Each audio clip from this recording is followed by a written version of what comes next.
after the hardware setup, next comes the installing the drivers on computer. So first you need to go to the website tplink.com and search for the model TL-WN881ND. And after going to the website, and then go to the support.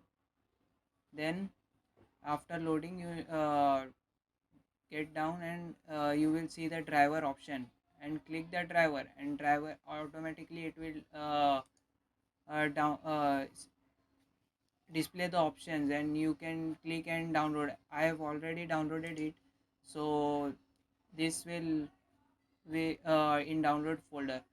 So after extracting, you will see the setup, and after set you install the setup, automatically it will see install.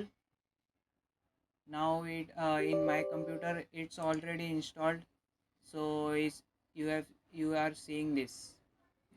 And after installing the driver, you will see the TP-Link wireless and PCI Express adapter in this network adapters option.